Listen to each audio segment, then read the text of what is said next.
نستهديه ونستغفره ونعوذ بالله من شرور أنفسنا ومن سيئات أعمالنا من يهده الله فلا مضل له ومن يضلل فلا هادي له أشهد أن لا إله إلا الله وحده لا شريك له وأشهد أن محمدا عبده ورسوله اللهم إنا نسألك علما نافعا ورزقا طيبا وعملا متقبلا اللهم انفعنا بما علمتنا وعلمنا ما ينفعنا وزدنا علما سبحانك لا علم لنا إلا ما علمتنا إنك أنت العليم الحكيم اللهم آمين.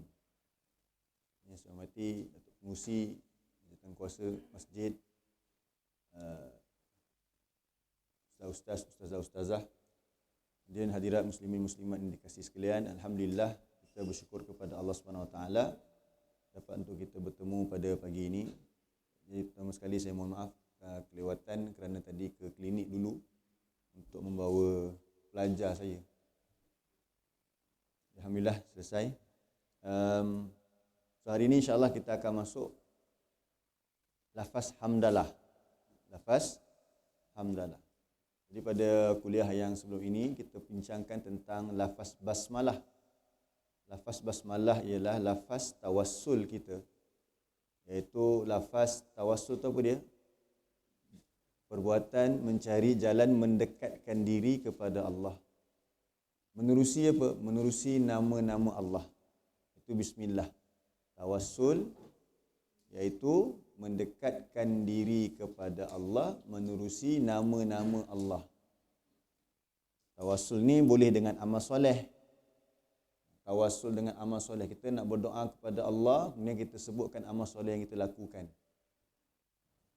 Macam kita buat solat hajat, solat taubat, kita dahulukan solat sunat.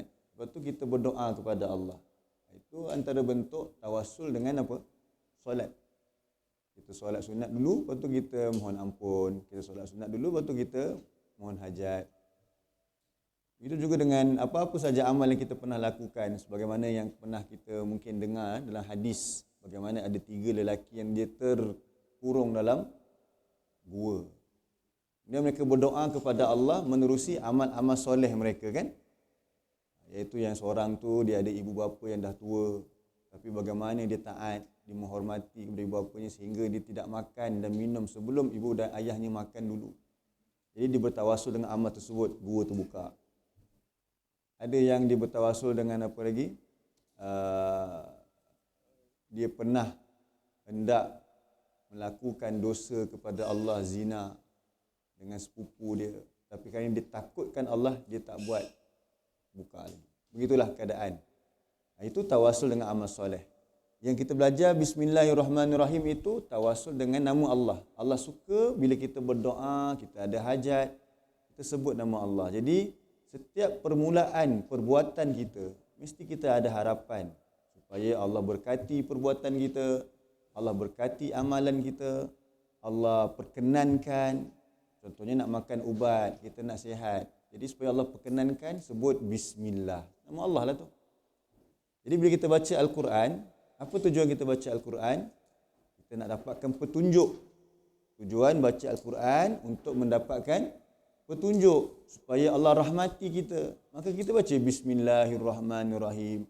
Aku mulai membaca Al-Quran ini dengan menyebut nama-Mu, Ya Allah. Dengan memohon pertolongan kepada-Mu, Ya Allah. Menerusi nama-Mu yang maha pemurah lagi yang maha penyayang. Bagi memperoleh keberkatan menerusi bacaan Al-Quranku ini. Lebih kurang begitulah maksud Bismillahirrahmanirrahim. Jadi hari ini kita akan masuk ayat pertama daripada surah Al-Fatihah. Bukan yang pertama, ayat kedua lah. Iaitu lafaz hamdalah. Sebut-sebut. Disebut sebagai dia punya shortcut dia tu, namanya lah hamdalah.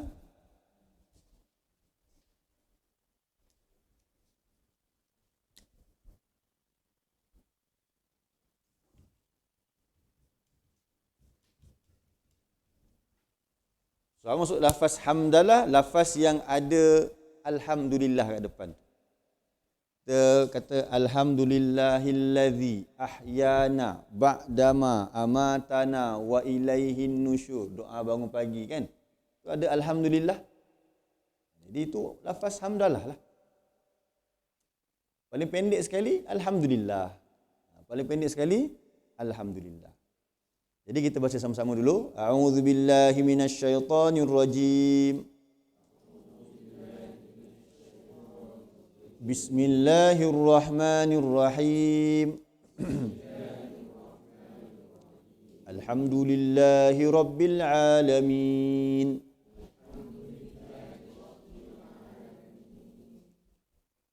Jadi ada berapa kalimah kat sini? 1, 2, li ya. Lillah ni satu li, satu Allah. Dia dipisahkan dan bukan dipisahkan, bila kita pisahkan lillah ni daripada li plus Allah. Patut Allah dia ada hamzah wasal depan ni kan? Tapi bila dia sambung dengan lillah, cara penulisan dia dibuang hamzah wasal tu. Jadi sebab tu kita jumpa tak ada hamzah wasal. Dia tak tulis li Allah, dia tulis lillah terus. Itu dari segi penulisan lah. Kita ada alhamdu, kita ada li, kita ada Allah. Kemudian Rabb. Kemudian al-alamina. Okey, yang masuk alhamdu. Alhamdu maksudnya, selalu kita terjemah apa alhamdu? Segala puji kan? Segala puji. Okey, betul terjemahan tersebut. Sebab alhamdu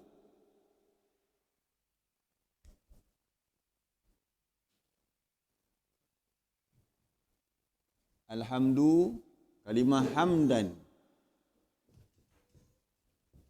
sama dengan maksud al-madhu. Cuba sebut. Al-madhu. Madhu ni pujian. Madhu ni huruf ha.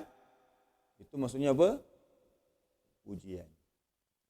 Tapi alhamdu ni dia bukan sekadar dia puji. Dia ada yang kedua. Dia ada elemen yang kedua dalam kalimah alhamdu, iaitu asyukru.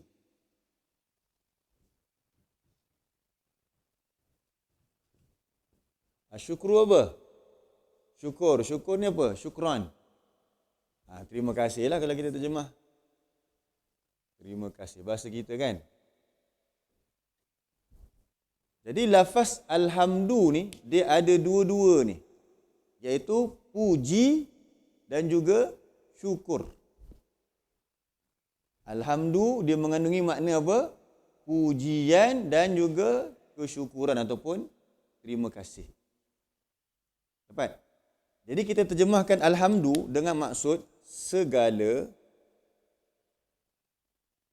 pujian kesyukuran. Biar kita faham kalimah dia satu persatu dulu. Jadi dia bukan saja ada puji. Jadi kita puji apa? Kenapa kita kata segala pujian? Kita puji zat Allah. Allah tu sendiri layak dipuji. Allah tu sendiri dengan ketinggiannya, dengan kebesaran dia. Kemudian kita puji sifat-sifat dia. Sifat-sifat Allah. Kita puji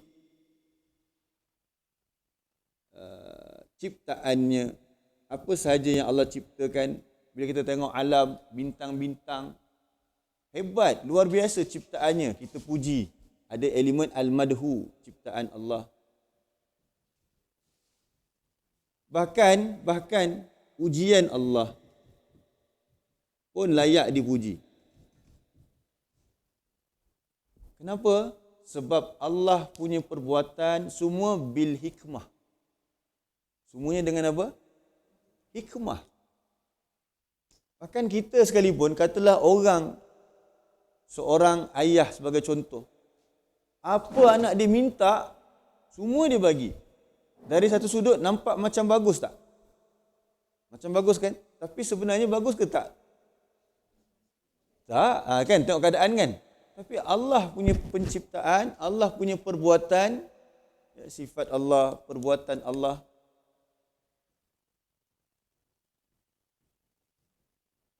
Kalau Allah bagi, Masya Allah, Alhamdulillah.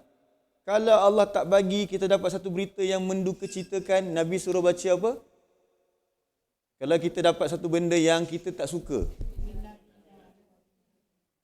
Okey, yang Nabi ajar macam mana? Itu betul dalam Quran satu. Cakap apa? Cakap alhamdulillah. Tapi kena tambah belakang ala kulli hal. Ada.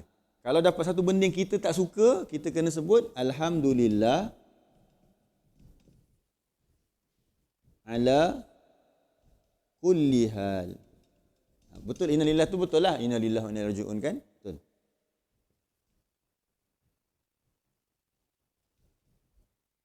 Cuba sebut. Alhamdulillah ala kulli hal. Orang tanya kita, Assalamualaikum, Mat. Jom keluar. Ataupun tanya, apa khabar lah? Senang kata. Apa khabar? Dia kata, Alhamdulillah ala kulli hal. Oh, maksudnya tak sihat kot. Dia tak sihat lah tu. Dia kata, aku tak sihat berapa hari dah ni, tak sihat ni. Dia mengeluh je, tak. Dia kata dulu, Alhamdulillah. Kenapa tak sihat bercakap Alhamdulillah ala kulli hal? Sebab kita beriman segala apa yang Allah buat itu, semuanya layak dipuji. Sebab apa? Sebab semua yang Allah ciptakan mesti ada hikmah. Hatta azab yang Allah turunkan pun, kalau kita tambah lagi, azab kepada orang kafir juga layak dipuji. Contoh dalam neraka, na'udzubillah, Allah dia menyeksa ahli neraka. Adakah Allah menyeksa tu kerana dia zalim? Subhanallah, tidak sama sekali kan. Jadi maksudnya perbuatan dia tu betul ke tak betul? Tepat sekali. So maksud bila tepat, mestilah layak dipuji. So tu maksud dia semua apa yang Allah lakukan, semuanya layak dipuji. Sebab tu kita kata segala pujian. Kemudian disebabkan segala apa yang Allah buat itu dengan hikmah. Semua perbuatan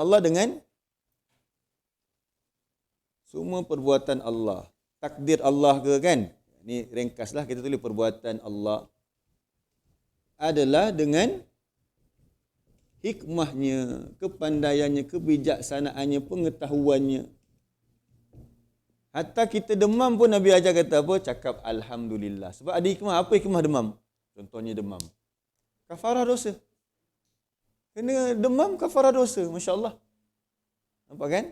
Jadi di situ terbukti Allah itu layak dipuji dan disyukuri. Sebab daripada perbuatan Allah tu pula menyebabkan kita dapat banyak hikmah. Jadi kita sebut alhamdulillah, dia merangkumi apa? Al-madhu, dan dia merangkumi asyukru, mengandungi pujian. Sebab apa pujian? Sebab semua yang kita cerita tadi ni, perbuatan Allah, sifat dia, semua tu layak dipuji. Jadi apa yang Allah buat kepada kita juga merupakan nikmat, ada hikmah walaupun berbentuk ujian. So kalau kita dapat ujian ini, bacaan kalau menerima sesuatu yang tidak disukai.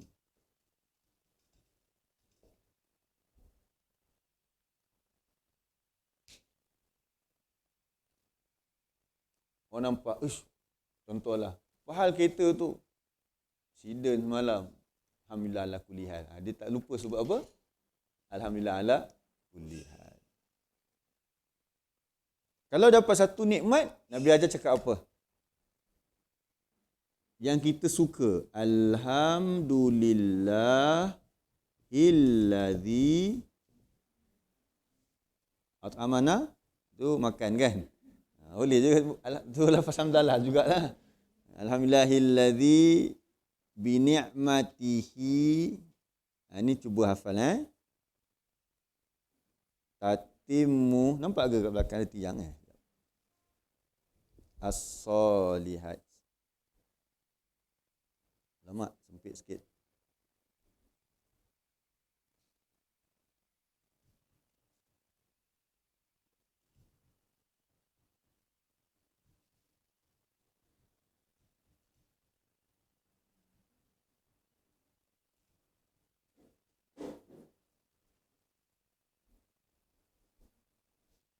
Okay, cuba sebut. Alhamdulillah. Sekali lagi. Alhamdulillahilladzi bi ni'matihi tatimmus solihat. Ada lafaz alhamdulillah juga, tapi yang ini bacaan untuk apa? Menerima sesuatu yang kita suka. Berita yang baik, dapat selesaikan kerja dengan baik. Alhamdulillahillazi bi ni'matihi tatimmus solihat. Okey.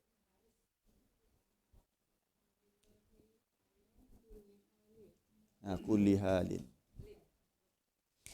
Jadi apa maksud alhamdulillah ala kulli halin tadi?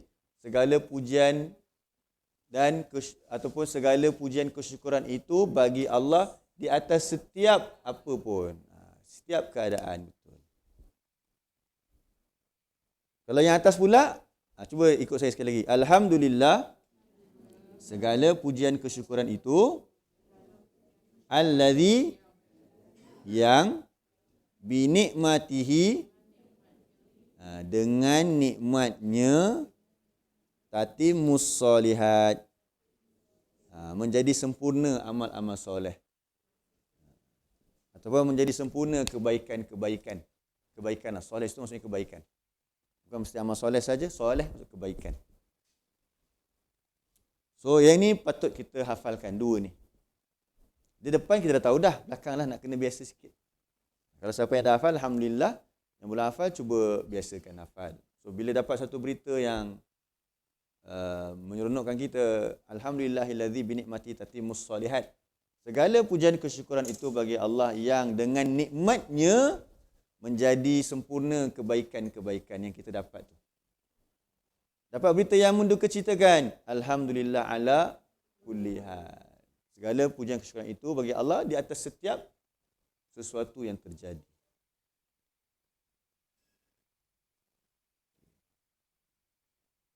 Ni kalau buat poster pun bagus. Cikgu buat poster, gambar Masjid Solatiyah. Poster apa? Infografik.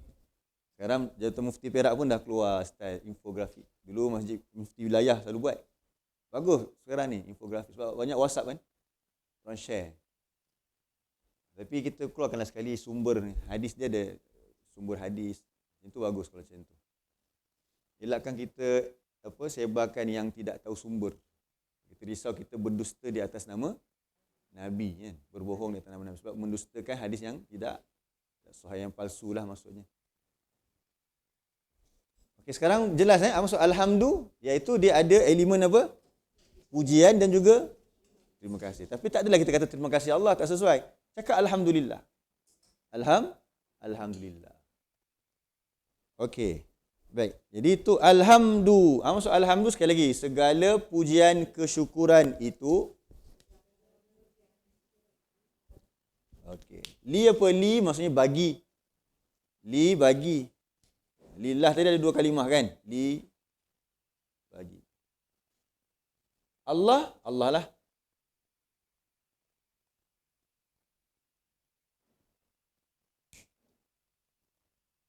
Okey. Rob. Selalu kita terjemah Rob apa? Rob. Rob Tuhan, betul kan? Okey, Rob Tuhan. Kalau ilah, Tuhan juga. Jadi, kalau ikut terjemahan Tuhan, kita tak akan nampak beza di antara Rob dengan ilah. Sedangkan dalam surah An-Nas, kedua-dua kalimah tu ada. A'udzu birabbin nas. Kul a'udzu birabbin nas. Malikin nas. Ilah. So ada dua jenis perkataan Tuhan. Satu Rob, satu ilah. Macam nak bezakan? Okay, kita kata Tuhan dalam bahasa kita lah. Kita terjemah Tuhan. Satu bahasa Arab sebut ilah. Satu sebut apa? Rabbun.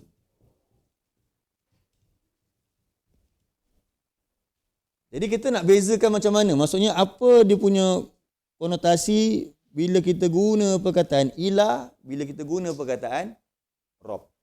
Tuhan yang sama, bukan Tuhan yang berbeza. Subhanallah. Mana mungkin. Ada Tuhan yang lain daripada Allah. Tapi apa beza bila Allah sebut dia tu ilah? Macam kita sebut la ilaha illallah. Kalimah syahadah kita, kalimah pengakuan kita, persaksian kita ialah la ilaha illallah. Tapi bila kita syukur, kita kata alhamdulillahi rabb. Kan? So beza dia ialah rabb ini dari sudut perbuatan Allah. Perbuatan Allah. Penggunaan Rabb dari sudut Tuhan yang kita lihat dari segi perbuatan Allah. Nanti saya akan terangkan lepas ni. Ilah pula perbuatan hamba. Perbuatan hamba. Macam mana Ustaz? Okey, macam ni. Kalau saya kata, siapakah Tuhan yang menciptakan alam? Soalan dia pertama. Yang kedua, siapakah Tuhan yang kita sembah? Nampak? So ada dua sudut. Sebut Tuhan, tapi belakang tu kita nisbahkan Tuhan yang menciptakan. Satu lagi, Tuhan yang disembah. Bila kita kata Tuhan yang menciptakan tu kita tanya dari sudut perbuatan Allah. Kalau kita kata Tuhan yang disembah tu perbuatan makhluk. So ilah itu ialah, ilah tu maksudnya Tuhan yang disembah. Tuhan yang sembah ataupun Tuhan yang diabdikan diri. Okay, contoh macam ni. Kepada siapa kita memohon pertolongan? Kepada Allah. Boleh tak kita mohon pertolongan kepada selain daripada Allah? Tak boleh. Jadi itu maksudnya kita membersihkan Allah dari sudut apa? Ilah ke Rabb? Kita membersihkan Allah daripada dia disekutukan dari sudut ilah dia ke ataupun Rabb dia? Ilah. Sebab bila kita sebut ilah tu dari sudut kita yang melakukan kepada Tuhan. Sekarang bila kita tanya siapakah yang menciptakan langit? Allah. Siapa yang tolong Allah cipta langit? Tak ada. Jadi kita membersihkan Allah dari sudut Rabb ke ilah dia? Rabb.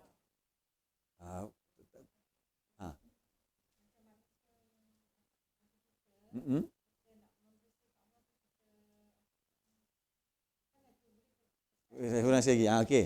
Sekali lagi Rabb ini, kita sebutkan Rabb ialah kita guna perkataan Tuhan dengan maksud Tuhan itu untuk menceritakan perbuatan-perbuatan dia. Perbuatan-perbuatan siapa? Allah. So bila kita kata siapa yang menciptakan, jadi maksudnya itu pada penggunaan kalimah Rabb. Faham? Jadi siapa yang menciptakan langit? Jawapannya dah tentulah Allah lah. Jawapannya Allah. Siapa yang bersekutu dengan Allah menciptakan langit? Kita kata tak ada. Sekarang ni maksudnya kita membersihkan Allah dari sudut penciptaan. Betul? Kenapa kita membersihkan Allah dari sudut penciptaan? Sebab dia tu Rabb. Dia tu apa? Rabb kita. Kita tak kata ilah. Kita guna perkataan apa? Rabb. Ustaz, kan ke sama? Betul sama, tapi dari sudut tu, dari sudut penggunaan. Maksud dia tu. Tapi kalau kita kata kepada siapa kita meminta? Allah saja. Boleh tak kita minta kepada orang yang dah mati dalam kubur? Tak boleh. Macam berhala, mereka minta dekat berhala. Boleh tak boleh? Tak boleh. Jadi kita membersihkan Allah sebagai Tuhan kita dari sudut perkataan apa? Ilah tu. Bermaksud bila kita sebut la ilaha illallah, tiada sebarang Tuhan kat situ, bukan Tuhan yang menciptakan ke apa? Tuhan yang disembah. Tuhan yang disembah. Dalam dunia ni, manusia yang waras akan kata Rabb ada satu je. Yang menjadi pertelingkahan manusia ialah dari sudut ilah. Abu Jahal sekalipun, dia terima tak Allah ciptakan langit? Terima. Adakah dia mengaku yang berhala dia ciptakan langit?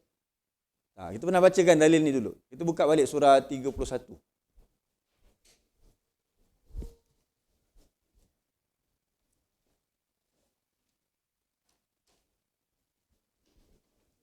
Ayat yang ke-25.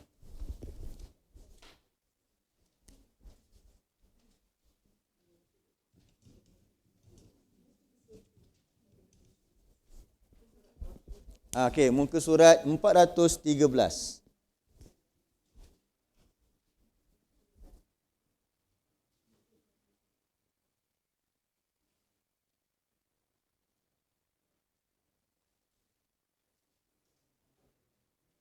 Muka surat apa? 413. Betul kan saya sebut dia? 413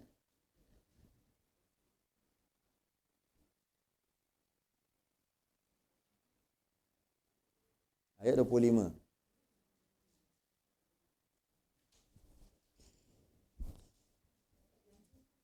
Ya. 31 nombor surah, 25 nombor ayat. Juzuk tak payah. Saya tak pakai juzuk. Kita pakai nombor surah senang. Tapi kalau juzuk satu sekarang ni. Surah Luqman, surah yang ke-31. Ayatnya ayat yang ke-25. Juzuk 21. Tapi kita tak pakailah juzuk sebab susah nak cari tu. Nombor surah senang sebab ikut urutan. Okey. Tengok di permulaan ayat Allah kata apa? Wala in sa'altahum. Jumpa tak? Man khalaqas samawati wal ard. Kan? Benar-benar wahai Muhammad, jika engkau bertanya kepada orang-orang musyrik, siapa yang menciptakan as-samawat, petala langit, wal ard, dan bumi? La yaqulunnallah.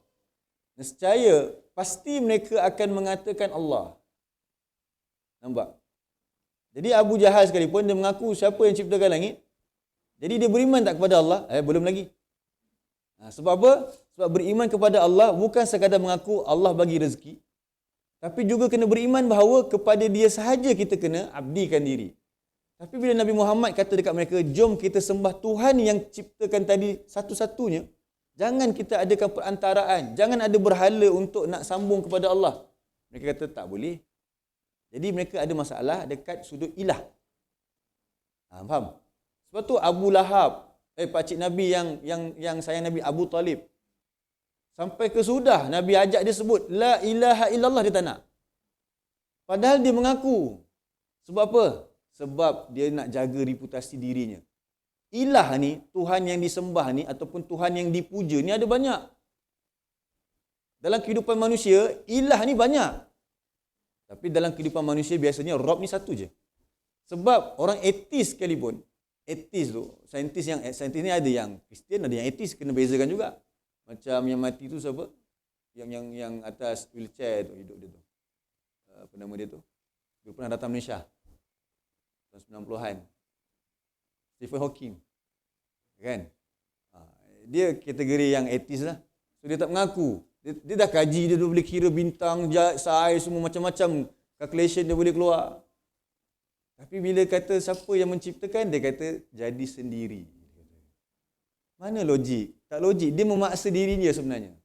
Semua orang mengaku bahawa alam ini mesti ada dia punya pencipta. Tapi bila nak ajak untuk sembah dia saja, yang tu dia tak nak. Ada orang tak nak sembah langsung. Dia nak sembah apa? Sembah hawa nafsu dia. Tengok surah 45. Ayat 23. 45 ayat 23. Muka surat 501.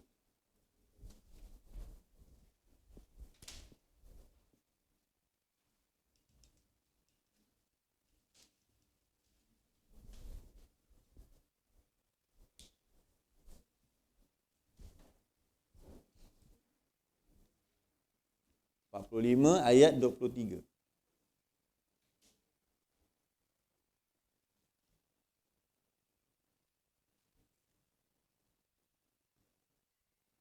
Muka surat 501.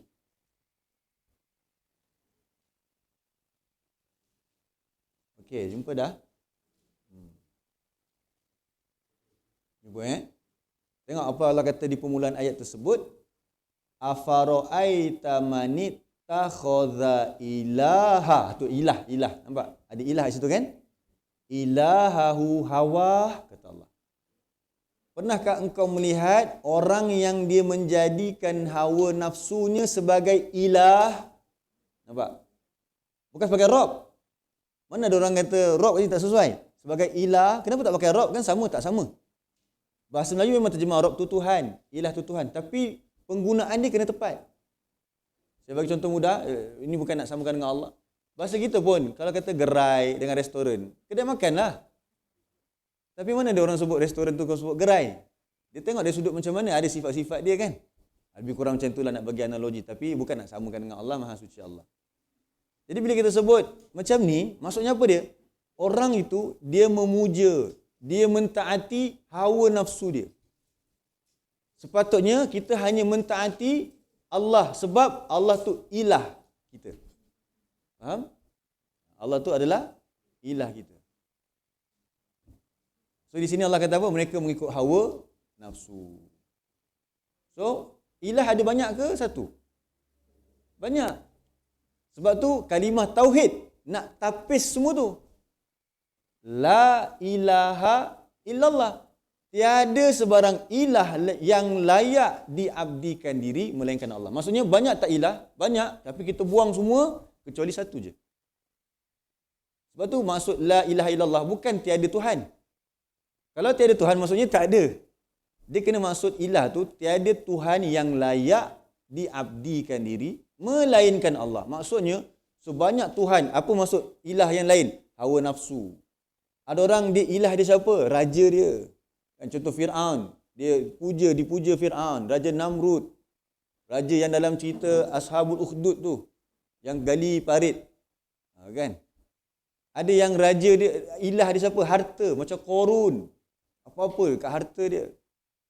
Kalau kita macam itulah. Kalau kita ni hidup tak fikir apa dah. Fikir cari harta je. Itu ilah kita lah tu. Kita dah jadi hamba kepada harta. Sebab kan nak dapatkan harta kita sanggup buat apa saja. Beza dengan orang yang nak dapatkan Allah, dia sanggup buat apa saja untuk Allah. Jadi semua ilah itu kena dibuang, melainkan Allah sahaja. Tapi Rabb tak perlu. Sebab tak perlu kita kata tiada sebarang Rabb melainkan Allah. Sebab apa? Logik manusia memang terima satu je Rabb. Rabb tadi apa dia maksud dia? Yang mencipta. Siapa boleh cipta alam? Allah je, mana boleh siapa lagi? Jangan kata alam yang besar, kita ambil yang kecil je lah. Virus, benda yang paling kecil kan. Virus, unicell. Satu sel dia. Siapa boleh cipta? Allah. Dia boleh menyorok kat belakang tisu-tisu kita, akhirnya kita kena penyakit yang tak boleh sembuh-sembuh. Sebab apa? Sebab dia tu Rabb. Dia tu Rabb. Boleh bezakan Rabb dengan ilah? Jadi dalam surah Fatihah ni, di permulaan tu cerita tentang Rabb. Dia tu cerita tentang apa? Penciptaan dia. Sebab tu kita nak terjemah Rabb apa kat sini? Okey, buka surah 7 ayat 54.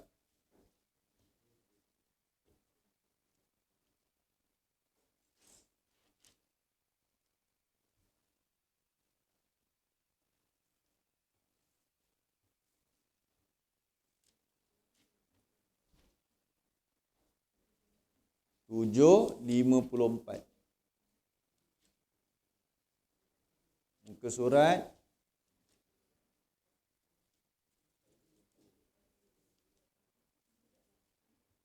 157.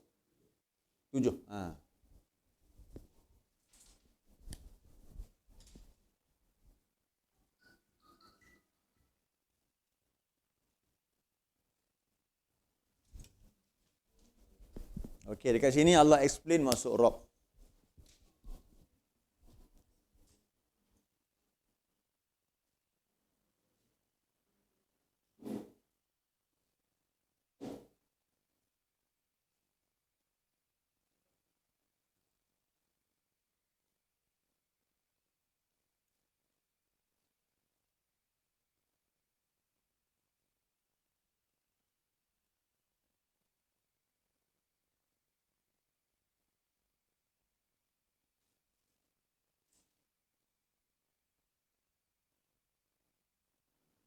A'udzu billahi minasy syaithanir rajim. Inna rabbakumullahu alladzi khalaqas samawati wal arda fi sittati ayyam.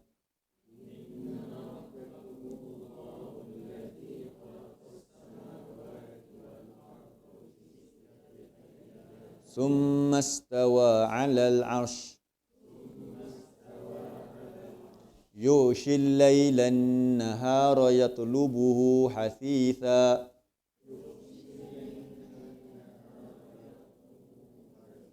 والشمس والقمر والنجوم مسخرات بأمره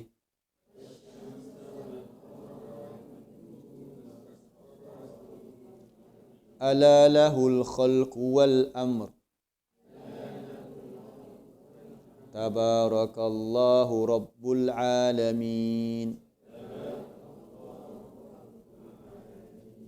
Kita tengok ayat tu bermula dengan inna rabbakum. Kan? Inna tu indeed. Sesungguhnya Rabb kamu. Jadi Rabb tu apa tadi? Tuhan yang kita lihat dari sudut penciptaan, kejadian, pentadbiran, itu Rabb. Sebab tu okay, dalam kita sebut Rabb ni, kalau suri rumah, bahasa Melayu suri rumah. Kenapa suri rumah? Suri tu apa? Suri tu maksud dia apa?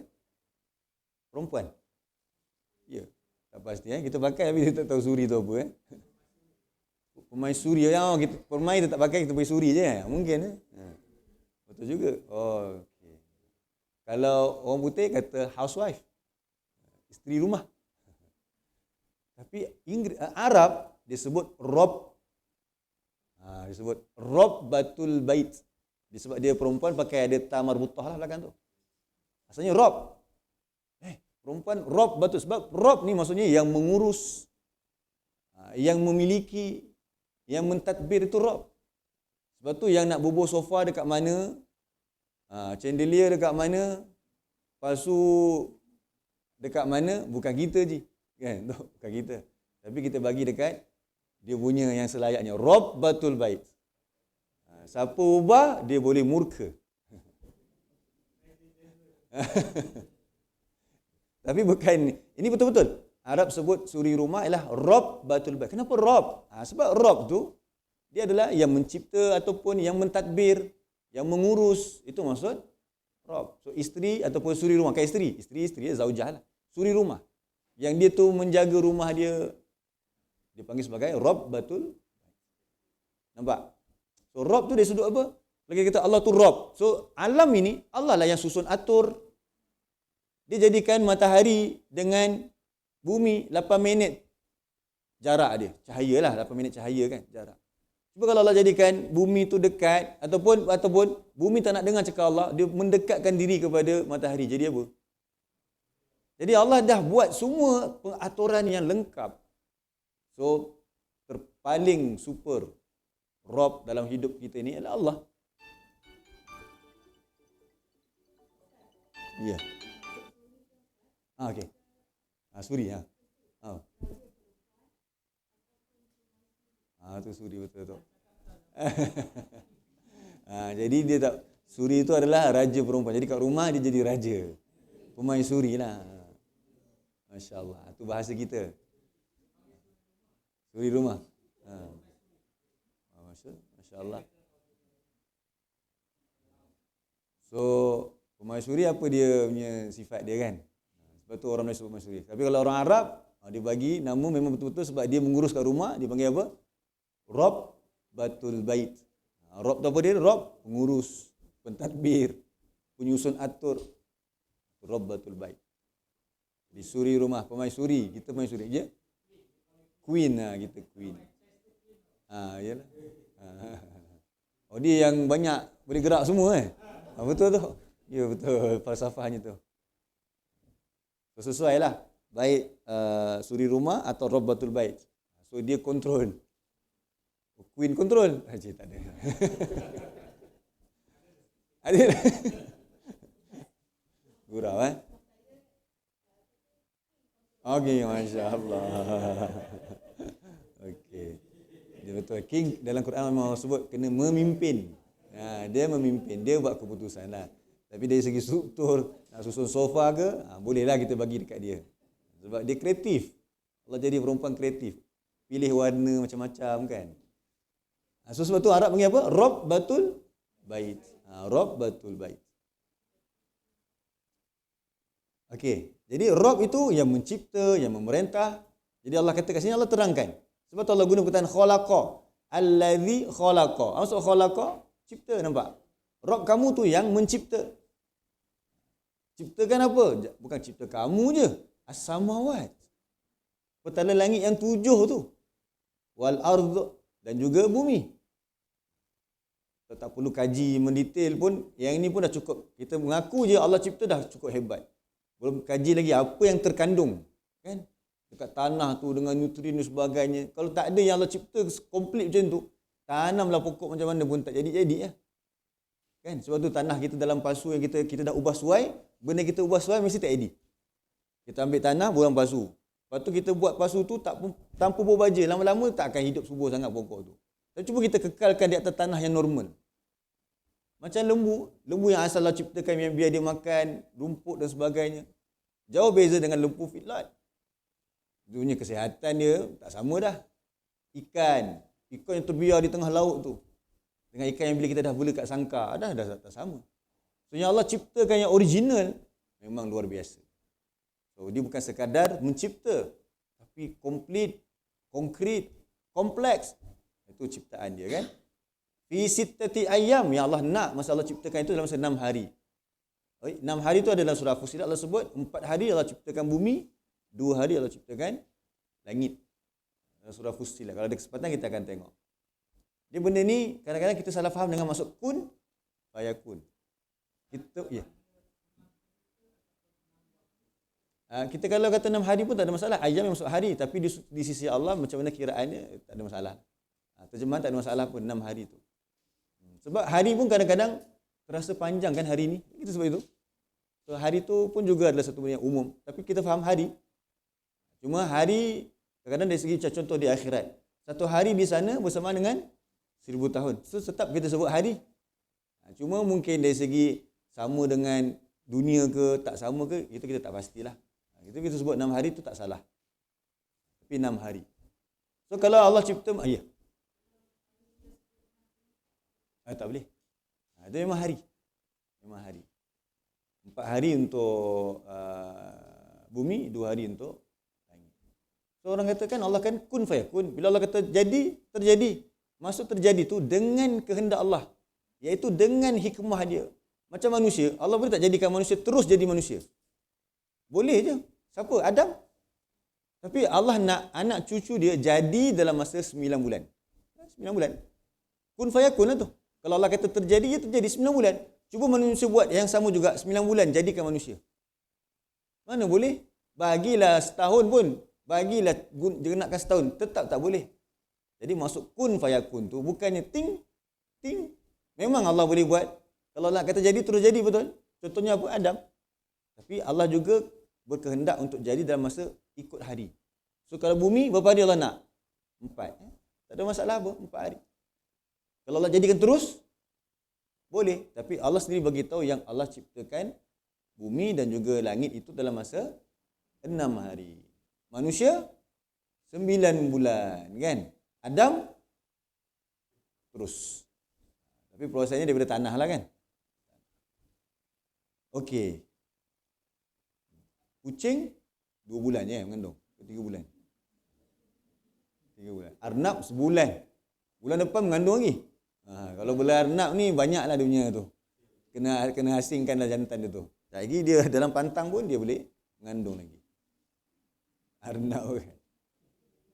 Kalau yang apa mikroorganisma on the spot tu terbelah aja kan. Belahan dua-dua kan. Sekejap. Jadi Allah berkehendak untuk jadi apa saja. Itu maksud kun fayakun. Bukan mesti terus jadi begitu. Dia ada Allah dengan hikmah dia, dengan kepandaian dia, dengan kebijaksanaan dan pengetahuan Allah. So untuk bumi dan juga langit 6 hari, kemudian dia beristiwa di atas arasy. Yughshil lailan nahar. Dahlah Allah ciptakan. Lepas tu sistem ni macam mana pula? Sistem matahari dan malam ni Allah menjadikan malam dan siang itu berubah dengan cepat. Jadi bila matahari terbenam, jadi malam. Dan malam tu tak ambil proses yang lama. Terbenam je matahari, pergi solat maghrib, keluar dah gelap. Subuh pula, dah masuk waktu subuh, masuk masjid solat subuh, keluar, dah cerah. Sekejap je Allah boleh cerahkan dan gelapkan alam yang luas ini. Jadi kalau manusia yang mau berfikir, dia akan rasa takut, dia rasa gerun. Kenapa? Kalaulah alam yang luas ni pun sekejap je Allah boleh gelapkan. Macam mana hati kita tu? Lagi-lagilah mudah Allah nak gelapkan dan lagi-lagilah mudah Allah nak cerahkan. Alam pun Allah boleh buat dengan sekejap. Jadi kita jangan risau. Kadang-kadang kita kata nak ajak orang berubah, ada harapan dah gini. Kata kita cakap dia tak ada harapan kan. Alam ni pun Allah boleh ubah malam dengan siang dengan cepat. Hati manusia. Lagilah Allah boleh, di tangan Allah. Allah boleh mengubah. Tapi hati manusia ni kadang-kadang kerasnya lebih keras daripada batu kan Allah sebut dalam Quran. Okey, kemudian Allah kata apa lagi? Allah jugalah yang menciptakan asy-syamsa, matahari, wal qamar, bulan, wan nujum, bintang-bintang. Dan bahkan malam-malam kalau kita tengok dekat atas satu titik tu, rupanya bukan bintang. Apa dia? Galaksi. Bayangkan yang kita tengok malam-malam tu kadang-kadang itu kan bintang lagi tu. Sebab hari ni ada teleskop yang dapat mencerap sampai 4.6 bilion tahun cahaya dulu. Hebat manusia punya, Allah bagi kelebihan. Tapi dia tak mengaku juga itu Tuhan ciptakan. Itu masalah dia. Dia tak mau patuh juga kepada Allah. Dia rasa sombong dalam kehidupan ni. Rugi pendayaan yang Allah bagi kepada mereka. Jadi kita tengok tu rupanya tengok dekat. Galaksi lagi bukan bintang, masya-Allah. Siapa yang boleh cipta macam tu? Dalam banyak-banyak alam ini, setiap galaksi ada lagi planet. So maksudnya berapa bilion atau berapa trilion atau lebih trilion apa? Tak tahu nak sebut apa lah kita kan. Mungkin itulah jumlah planet yang ada. Tiba-tiba ada satu planet boleh hidup kat situ. Kalau kita buat ratio lah benda ni, boleh tak kita pilih? Daripada okey, katalah dalam kelas kita sekolah rendah, kita sekolah menengah ada 30 pelajar. Kita boleh check pelajar mana yang terbaik. Kita angkat ni jadi ketua lah. Cuba kalau jumlahnya 500 orang, nak pilih senang ke? Susah kan? Tapi dalam trilion yang planet yang ada tu, Allah telah mencipta bumi dalam keadaan yang sempurna. Allah pilih untuk duduk. Kan hebat tu. Itu yang besar. Kalau kita ambil kecil sikit, termasuk sebut sperma. Sperma sekali ayah kita mengeluarkan maninya, dalam berapa ml saja air tu, dalam tu ada puluh juta sperma. 10 juta sperma. Dan 10 juta sperma tu Allah pilih satu je. Cuba kita buat sendiri. Doktor mungkin boleh lah sekarang IF tapi IVF kan. Tapi adakah semua manusia doktor boleh buat? Tak sempat lah. Kan nak pilih ke macam mana tak tahulah teknologi IVF tu. IVF kan kita kan. Kan. Tapi Allah, semua manusia terjadi yang sperma tu yang terbaik. So sangat hebat, sangat teliti. Itulah Tuhan kita. Layak tak untuk dia diabdikan diri? Sebab tu lepas kita ucap alhamdulillahirabbil alamin, nanti ayat kelima, iyyaka na'budu. Hanya kepada Engkau kami abdikan diri sebab Engkau selayaknya. Tak patut aku boleh taat kepada orang pula yang mungkin dia hanya bagi aku gaji je. Rumah pun aku kena buat sendiri. Contohlah nak kata. Tapi Allah, alam ini dia sediakan untuk kita. Tiba-tiba kita tak kenal dia, kita tak baca kitab dia, kita tak faham apa dia cakap. Derhaka tak kita ni? Sedangkan yang memerhatikan kita tu, tentera-tentera Allah, malaikat-malaikatnya, malaikat bayangkan di atas langit yang ketujuh ada arash Allah. Arash tu ialah bumbung kepada makhluk. Maksudnya dia last. Paling besar sekali ialah arash. Langit ni pun kita nampak, langit pertama je baru. Langit kedua dan ketujuh, tak tahu apa yang ada. Syurga di atas langit yang ketujuh. Arash atas lagi, tetapi ada 8 malaikat yang menanggung arash. Hebat tak malaikat tu? Kalau malaikat tu yang datang turun menyiksa kita macam mana? Sedangkan mereka tu hamba-hamba yang taat. Mereka tu geram. Orang baik mesti tak suka tengok orang jahat buat kerja kan? Biar tak apalah, biar dia buat jahat. Tak apalah, biar dia mencuri. Macam tu ke kita? Kita tak suka orang mencuri. Malaikat tak suka kita derhaka kepada Allah. Tapi sebab Allah tahan daripada mereka menyiksa kita. Sebab berlaku dalam peperangan Badar, Allah hantar 3,000 malaikat untuk tolong kaum muslimin. Apa berlaku kepada orang-orang musyrik? Kalah mereka. Tapi kita selamba derhaka kepada Allah, tak tengok kebesaran Allah, tapi Allah biar tangguh sebenarnya. Itu je sebenarnya. Okey, baik seterusnya. Musakhkharatin bi amrih. Tu. Maksud musakhkharatin bi amrih. Semuanya yang kita sebutkan tadi apa dia?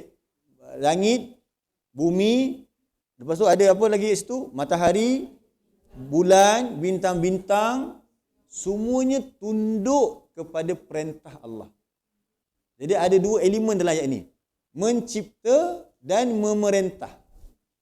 Nampak tak? Betul Allah kata apa dia? Ala lahul khalqu wal amru. Ketahuilah, hanya milik Allah lah hak mencipta dan memerintah. Nampak tak? So hidup kita sekarang ni hanya boleh satu saja yang memerintah kita. Siapa?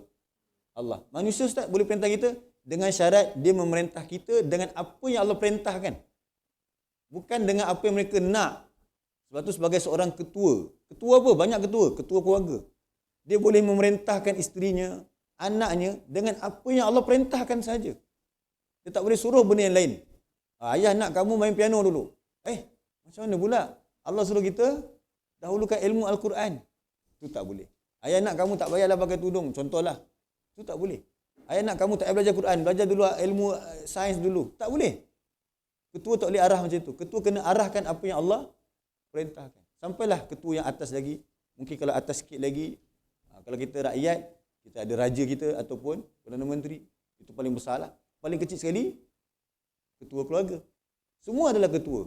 Kadang-kadang kita suka tuding orang atas je. Oh, itu punya ketua memang teruk dan sebagainya. Dia tak ketua. Semua muhasabah juga diri kita sama-sama. Kita perbaiki diri. Mesti boleh dalam keadaan segalanya adalah mengikut perintah Allah. Tengoklah, matahari yang besar tu pun sendiri, sebenarnya dia mengikut perintah Allah. Dalam satu hadis Sahih Muslim. Nabi bagi tahu kepada sahabat-sahabat. Nabi tanya, masa tu matahari dah terbenam. Nabi tanya kepada sahabat-sahabat, ke mana matahari tu pergi? Okey, hari ni kita mungkin jawab apa dia? Dia bumi bulat, lepas tu dia terbenam, sekarang ni mungkin dia dekat, kalau dah Malaysia dia terbenam, mungkin dia sekarang dia dekat, dah terbit dekat Amerika kita kata. Contohlah.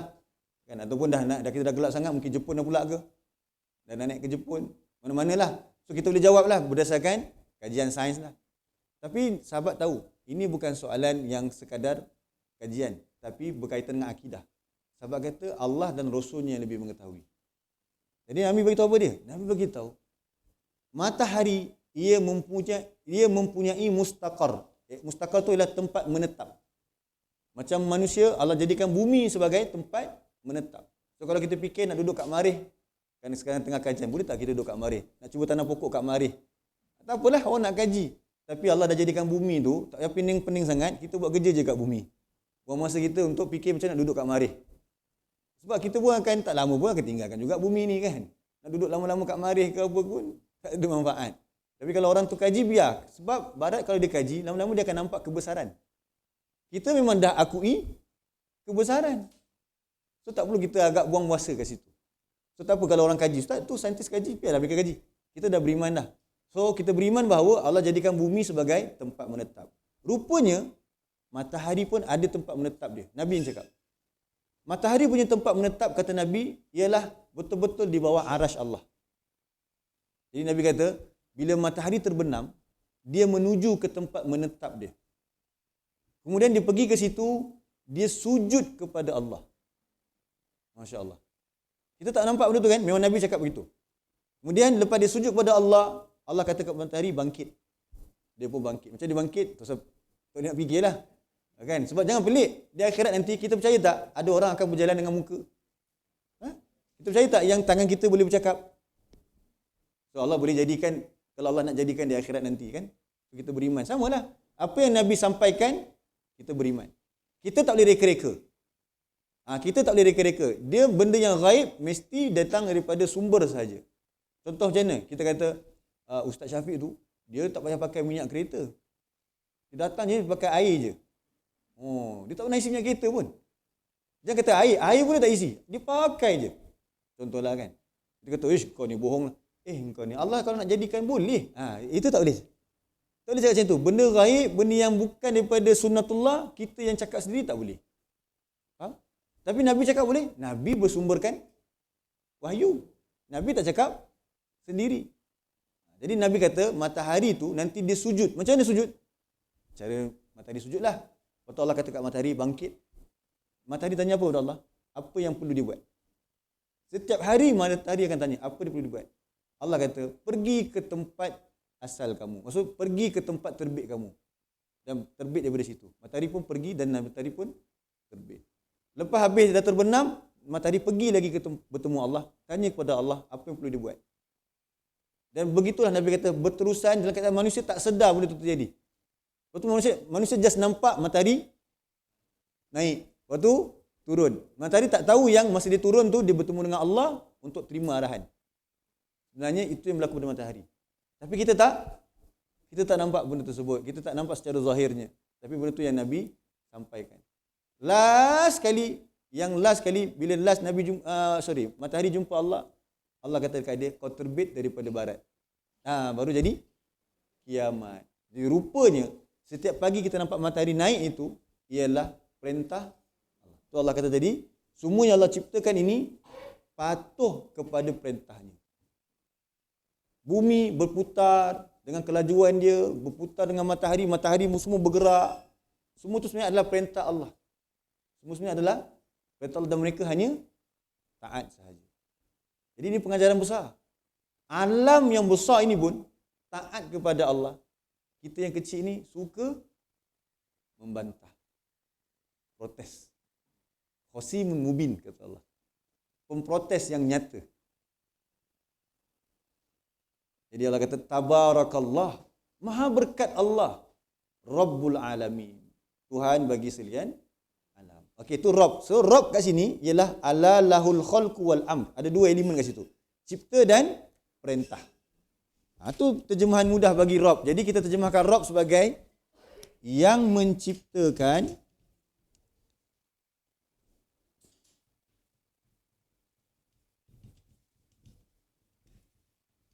dan yang memerintah.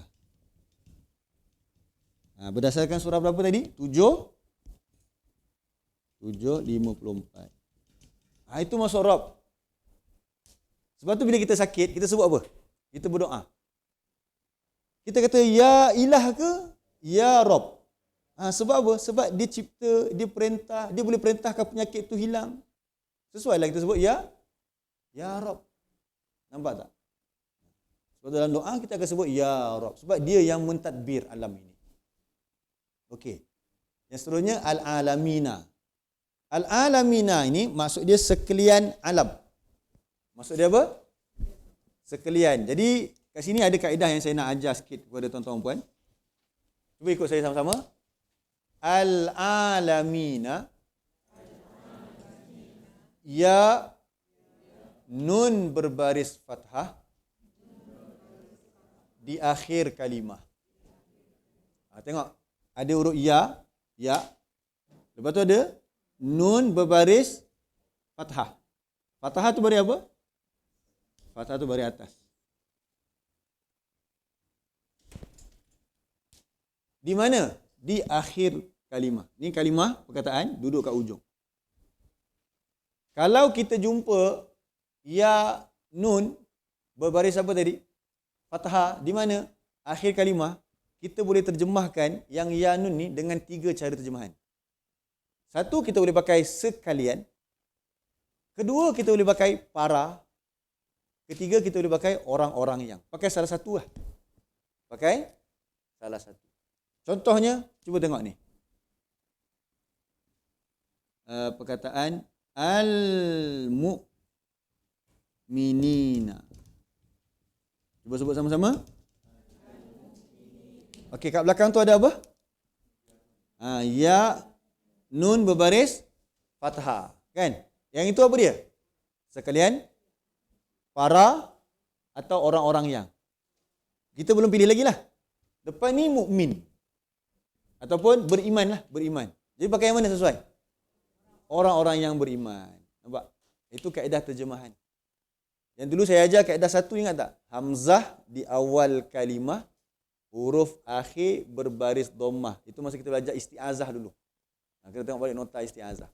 Kami di Semua Quran belajar ikut kaedah ni. Dia bukan belajar bahasa Arab semua terus. Belajar sikit-sikit. Pakai kaedah macam ni. Nampak tanda macam ni, standby terjemahan. Dalam Quran ada perkataan al-munafikina. Baca sama-sama. Belakang ni ada apa? Ya nun beri fathah. Apa maksud dia? Sekalian para orang-orang yang munafikina. Orang-orang yang munafik. Dapat? Satu lagi contoh.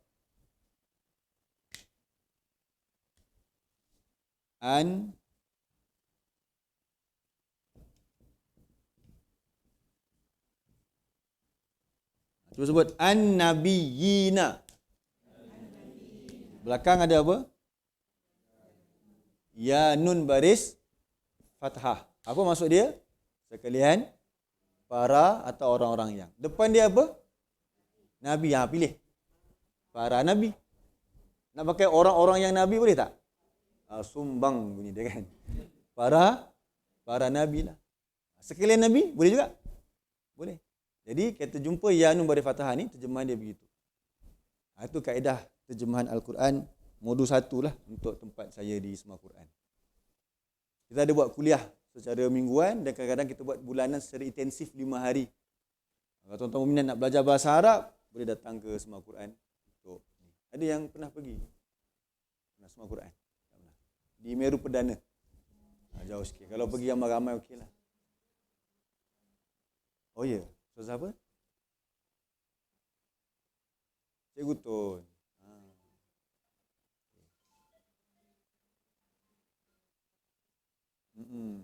Oh. Itulah cuma kuliah kita kat sini kan buat bulanan. So kalau saya nak ajar kaedah tak sempat. Kalau bahasa Arab nak betul-betul belajar paling-paling seminggu sekali. Dia kena straight. Sebab kalau sebulan sekali ke 2 minggu sekali dia lupa sebab dia kaedah. Tapi kita bukan nak hafal semua, tak. Kaedah kita nak belajar mana yang perlu je dulu. Bahasa Arab untuk Quran. Dia beza kalau bahasa Arab untuk Quran dengan bahasa Arab untuk komunikasi. Dari segi hukum nahu sama. Beza dia apa? Beza dia vocab je kan. Kalau kita belajar bahasa Arab komunikasi, tuan kena hafal lah whiteboard apa bahasa Arab. Pen apa bahasa Arab. Okey, lepas tu kita nak baca Quran, whiteboard ada tak dalam Quran? Jadi tak boleh terjemah Quran. Tapi nahu sama. Tomato apa? Tomato. Dah belajar dah. Baca Quran tak ada tomato. Yang ada timun ada. Kan? Bawang merah ada. Jadi kita belajar vocab Quran supaya kita boleh faham Quran. Betul orang ingat belajar bahasa Arab Quran, lain bahasa Arab sama hukum dia. Tetapi vocab dia, pilihan vocab. Itu cara dia. Okey, al-alamina depan dia apa? Al-alamina. Alam. Jadi terjemahan dia sekalian sebab takkan nak pakai para alam. Takkan nak pakai orang-orang yang alam. Jawapannya sekalian alam. Okey. So terjemah dengan saya sama-sama. Segala pujian kesyukuran itu. Saya kena buat nombor kat sini lah. Terabur sikit kan. Okay. Lillah kat sini.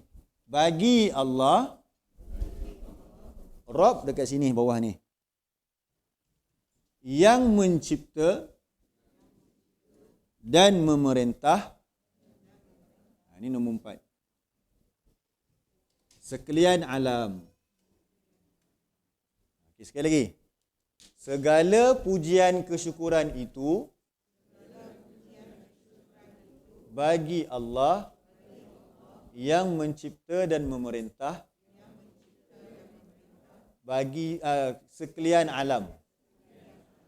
Kenapa sekalian? Ya, nun, berbaris fathah di akhir kalimah. Alam lah. Alam tu apa dia? Petala langit dan bumi dan apa yang ada di antara kedua-duanya. Okey, hari ini kita belajar terjemahan dan melihat makna-makna dan juga sedikit tadabbur. InsyaAllah kuliah kita yang berikut nanti kita nak syarahkan lebih sikit tentang bagaimana kita nak bersyukur kepada Allah. Bagaimana nak bersyukur kepada Allah. Yang tu kita akan sambung pada kuliah yang akan datang lah. InsyaAllah. Hari ini kena hafal dulu makna dia. Cuba faham betul-betul. Alhamdulillah tu tadi apa dia? Kita dah bincangkan ada 2 elemen yang pada alhamdulillah. Apa dia? Dalam alhamdulillah, puji dan syukur. So, benda tu kita akan bincang lagi pada kuliah yang akan datang. Macam mana kita nak bersyukur pada Allah. Okay, bukti kita betul-betul bersyukur. Contohnya macam ni. Saya sayang awak. Cakap, apa bukti? Apa bukti? Kita tanya kan. Itulah bukti kan. Jadi kalau kita kata, saya bersyukur kepada Allah, apa bukti? Kena ada bukti dia. Saya beriman kepada Allah, apa bukti? Semua nak kena ada bukti. Pengakuan diperlukan bukti. Okey, wallahu alam. Yang itu kita akan sambung pada kuliah yang akan datang. Ada apa-apa soalan? Ya.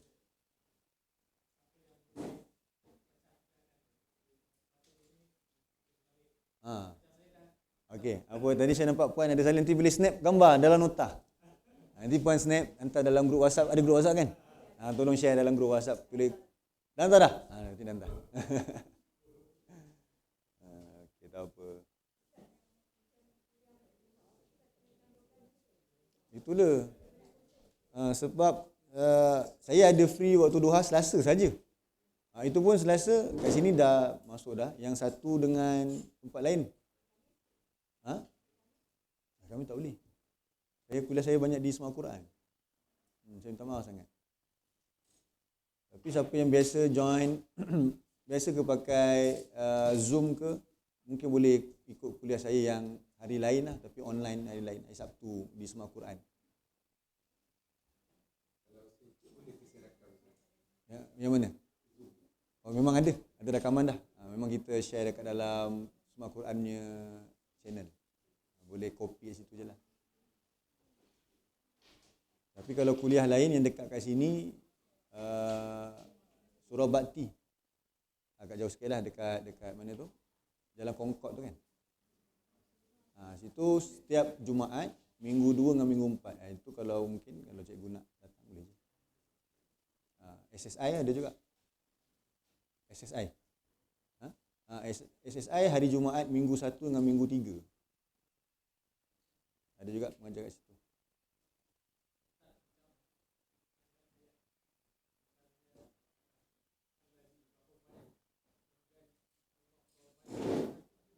Oh, saya tak ada info tu. Tapi memang ada pun. Benda tu memang ada. Dalam kita punya phone pun boleh dapat. Kita tulis je Allah, dia keluar semua berapa jumlah. Kalau ada Quran dalam phone ni kan, ada, memang ada. Lagi senang. Okay, jadi saya mohon maaf, kita lewat sikit habis sebab tadi kita mula lambat kan, tak apa Okay, jazakumullah khairan atas perhatian semua. Kuliah seterusnya kita akan sambung tentang syukur macam mana. Hari ini lebih kepada makna ayat tu dulu. Okay, wallahu a'lam, jazakumullah khairan atas perhatian semua. Aku qauli hadza wa astaghfirullahal azim li wa lakum. Wabillahi taufik. Assalamualaikum warahmatullahi wabarakatuh. Tadi masa saya